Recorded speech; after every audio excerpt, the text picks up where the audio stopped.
नमस्कार, स्वागत है। आज हम करेंगे रीतिकालीन कवि घनानंद जी का जीवन परिचय। तो आइए इनसे परिचित होते हैं। देखिए, घनानंद की अगर बात करें तो ये किस काल के कवि हैं? ये रीतिकाल के कवि हैं।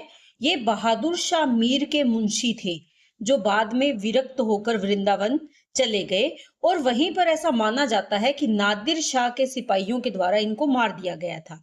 महाराज रघुराज सिंह के भक्तमाल, ये रचना है किसकी? भक्तमाल महाराज रघुराज सिंह की। इनके ग्रंथ में इनका चरित्र दिया गया है। क्यों? क्योंकि घनानंद ने अपने बारे में कहीं इतना विस्तृत रूप से नहीं लिखा जिससे कि हम उनके जीवन को जान सके।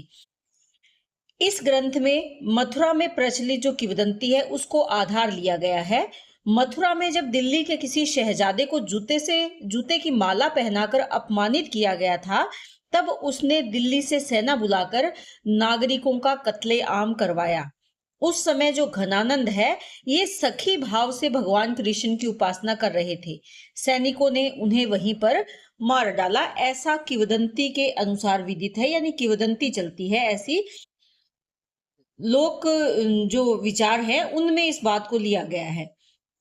गोस्वामी श्री राधाचरण ने इनके संबंध में एक छप्पे लिखा है, जिसमें कवि का वैश्या सुजान से प्रेम का संबंध भी उल्लिखित है। तो यहाँ पर कहा जाता है कि कवि ने उसी के नाम को कृष्ण के नाम पर ढालकर छंद की रचना की। उसी किसके? जो सुजान है। इस प्रकार कवि के जीवन की जो सामग्री है उसका जो मुख्य आधार माना गया है वो रघुराज सिंह की भक्तमाल और राधा चरण गोस्वामी का छप्पे है, जिसको कि आधार मानकर उनके जीवन के बारे में हम जान सकते हैं। इनकी सामग्री किंवदंती पर ही आधारित है, यानी लिखित रूप में हमें कहीं पर भी प्राप्त नहीं होती। इसी आधार पर यह भी माना जाता है कि ये निम्बार्क मतानुयायी थे, यानी निम्बार्क संप्रदाय से ये दीक्षित थे और उसी आधार पर राधा और कृष्ण की अर्चना वंदना ये करते थे और सखी भावोपासक भक्त माने जाते हैं। जो निम्बार्क संप्रदाय है, इसमें सखी भाव की उपासना को महत्व दिया गया है। तो क्योंकि निम्बार्क संप्रदाय से जुड़े थे तो सखी भाव से ही, यानी ईश्वर के सखी रूप से ही ये उनकी अर्चना आराधना। मिश्र बंधुओं की जो रचना है मिश्र बंधु विनोद, इसमें भी इन्हें क्या बतलाया गया है? वैश्यासक्त बतलाया गया है, यानी वैश्या के प्रति आसक्त थे। रामचंद्र शुक्ल ने भी मिश्र बंधु विनोद और गोस्वामी जी के छप्पे को आधार बनाकर अपने विचारों की अभिव्यक्ति की है। जगन्नाथ दास रत्नाकर ने उनकी जन्म भूमि कौन सा जगह माना है? बुलंदशहर को माना है। किसने? ये ध्यान में रखें, जगन्नाथ दास रत्नाकर ने। इनके जन्म और मृत्यु की अगर बात करें तो जन्म और मृत्यु के बारे में विद्वानों में मतभेद है, परंतु यह तो उनके जो यत्र तत्र बिखरे हुए पद हैं या अन्य ग्रंथों को आधार बनाकर ही कहा जा सकता है कि इनका जन्म कब था या किस समय में ये विद्यमान थे। तो ये समय विक्रम 18वीं और 19वीं शताब्दी को स्वीकार किया गया है। लाला भगवान दीन ने इनका जन्म 1658 ईस्वी माना है। आचार्य रामचंद्र शुक्ल इनका जो जन्म का समय है वो 1689 ईस्वी के लगभग मानते हैं। इसी प्रकार आचार्य विश्वनाथ प्रसाद मिश्र ने 1673 ईस्वी के आसपास इनका समय माना है, लेकिन सर्वसम्मति से जो माना जाता है इनका जन्म 1658 ईस्वी स्वीकार किया गया है। कवि की मृत्यु के बारे में भी काफी संशय है। ऐसा माना जाता है कि इनकी जो मृत्यु है ये मथुरा में जब नादिर शाह ने आक्रमण किया था उस समय हुई थी। इस आक्रमण का समय 11 मार्च सन 1739 ईस्वी है और इनका जो सर्वसम्मति से स्वीकार किया गया है, इनकी देहांत का समय वो 1739 ईस्वी ही स्वीकार किया जाता है। पहले मैं इस पर वीडियो बना चुकी हूँ, उसमें 1760 है, लेकिन क्योंकि कुछ विद्वान इस 1760 से सहमत है, 1739 से सहमत नहीं है।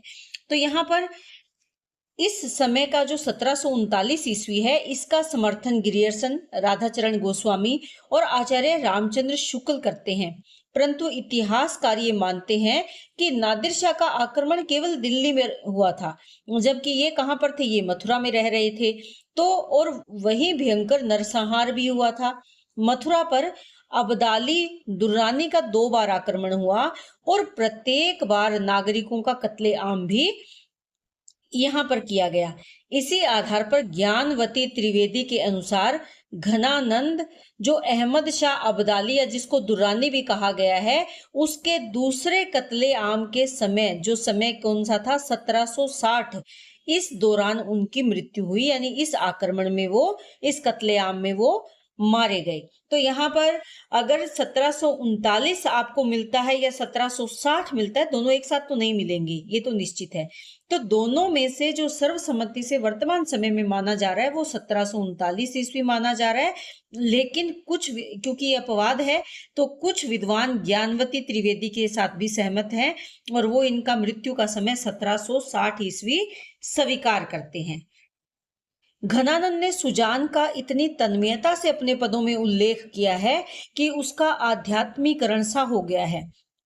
देखिए, जो सुजान है ये मोहम्मद शाह रंगीला के दरबार में नृत्य थी और घनानंद वहां पर मीर मुंशी होने के साथ साथ पद गायन भी करते थे। लेकिन घनानंद को किससे प्रेम हो गया था? सुजान से प्रेम हो गया था। इसी कारण लेकिन बाद में सुजान ने उनका साथ नहीं दिया, क्योंकि ये एक तरफा प्रेम था। केवल घनानंद सुजान से प्रेम करते थे। सुजान ये शायद यही कारण था कि जो सुजान है, जब घनानंद को दरबार से निकाला गया तो सुजान ने उनके साथ जाने से मना कर दिया। तो घनानंद का जो सुजान के प्रति प्रेम भाव था वो किस में बदल गया? कृष्ण के प्रति। यानी वो जो अपने भावों की अभिव्यक्ति करने लगे, वो कृष्ण को आधार मानकर सुजान कृष्ण को कहने लगे। तो इसलिए उनके पदों में आध्यात्मिकता का भाव देखा जा सकता है। कहा जाता है कि जो सुजान है ये मोहम्मद शाह के दरबार में जहाँ कवि भी थे, कौन? जो घनानंद है, वहां पर नर्तकी या वैश्या थी और उसी के प्रेम में कवि ने अपने को अर्पित कर दिया। वही लौकिक प्रेम एक समय पर ईश्वरीय प्रेम में बदल गया। प्रिय मिलन के अभाव में उपजी व्यथा, यानी उनका जो दुख है, वो घनानंद के काव्य का प्राण है। यह आत्मानुभूति उनके पदों में व्याप्त है, देखी जा सकती है, जिससे उनके जो पद है वो प्रेम की पीड़ा के पद हैं और इन्हें प्रेम की पीर का कवि भी इसी कारण कहा जाता है। इनके बारे में रामधारी सिंह दिनकर ने लिखा है कि रीति काल की बौद्धिक विरहानुभूति, निष्प्राणता और कुंठा के वातावरण में घनानंद की पीड़ा की टीस सहसा ही हृदय को चीर देती है। यानी उनके भाव में इतनी पीड़ा की टीस है, इतनी पीड़ा की पुकार है कि वो मन को चीर देती है और मन सहज ही मान लेता है कि दूसरों के लिए किराए पर आंसू बहाने वालों के बीच यह एक ऐसा कवि है जो सचमुच अपनी पीड़ा में रो रहा है। यानी इनके भाव कैसे नजर आते हैं कि वो वास्तविक है, जबकि किराए पर आंसू कौन गिरा रहा है?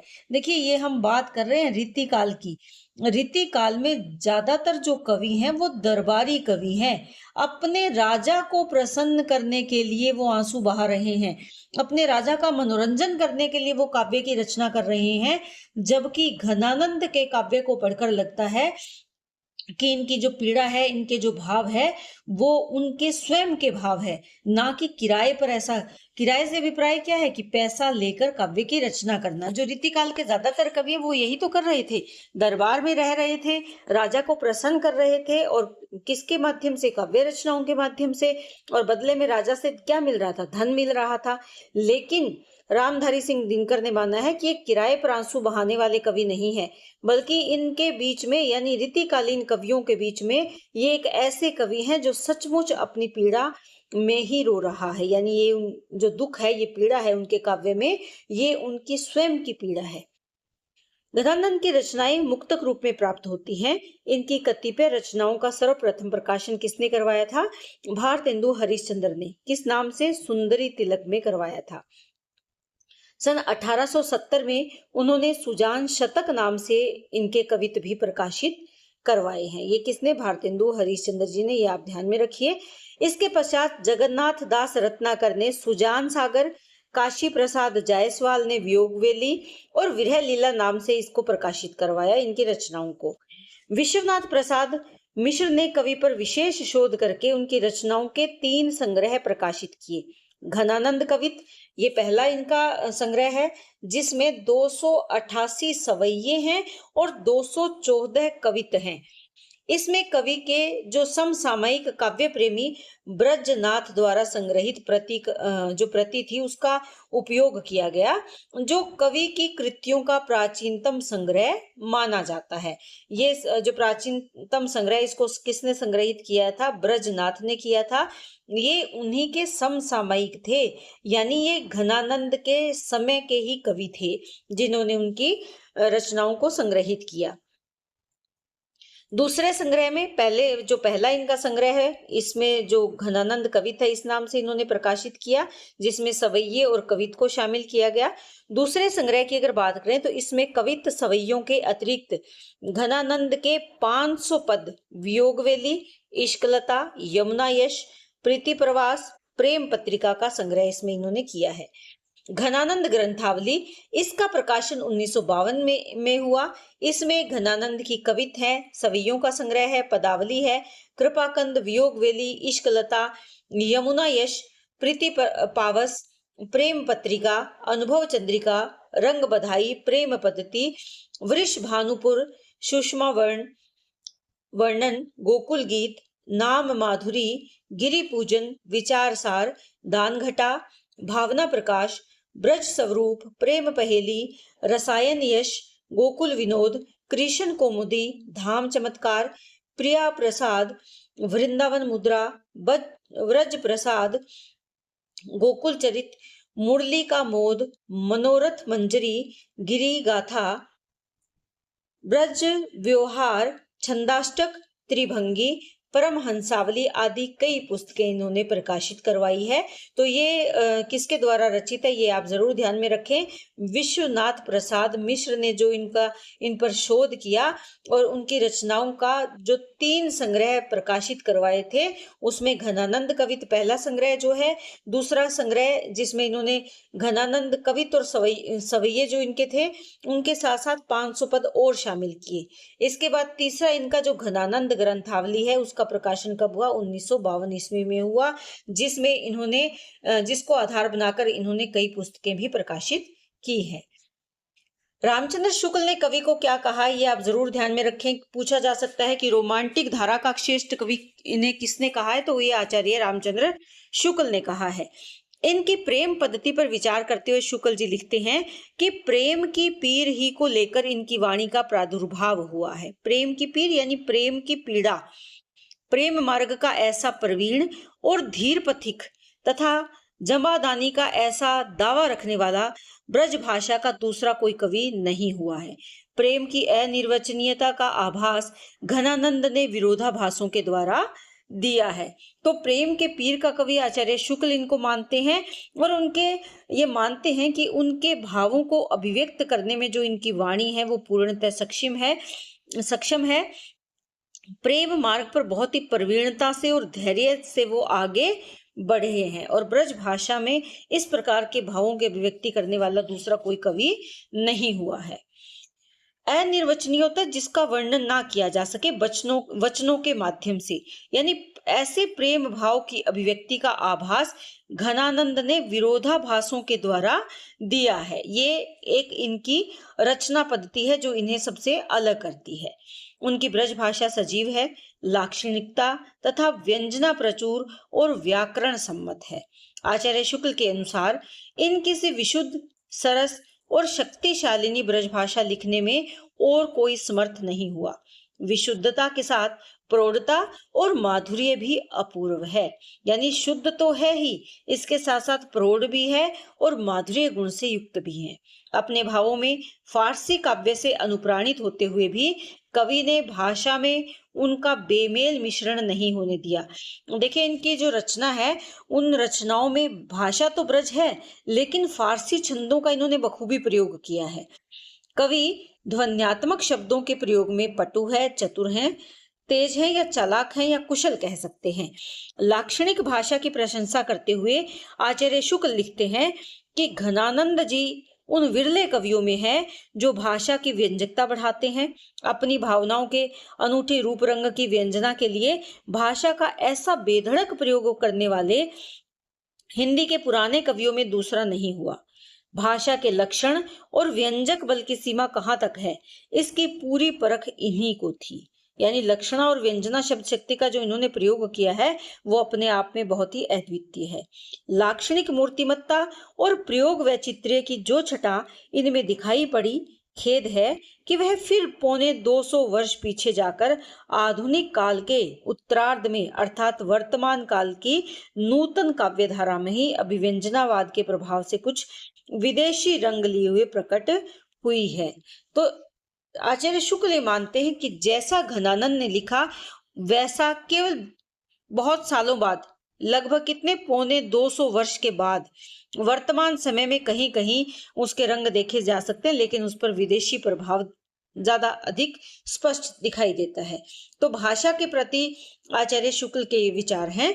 आचार्य हजारी प्रसाद द्विवेदी जी मानते हैं कि घनानंद का प्रेम बाह्य प्रदर्शन का नहीं बल्कि आत्मा की गहरी छटपटाहट का काव्य है, यानी केवल दिखावे के लिए इन्होंने प्रेम नहीं किया, ये इनकी आत्मा के मूल भाव हैं। द्विवेदी जी के अनुसार रीतिकाल के अन्य कवि जहां अलंकारों और नायिका भेद के बंधनों में जकड़े थे, वहीं घनानंद ने अपने हृदय की स्वतंत्र पुकार को कविता बनाया है।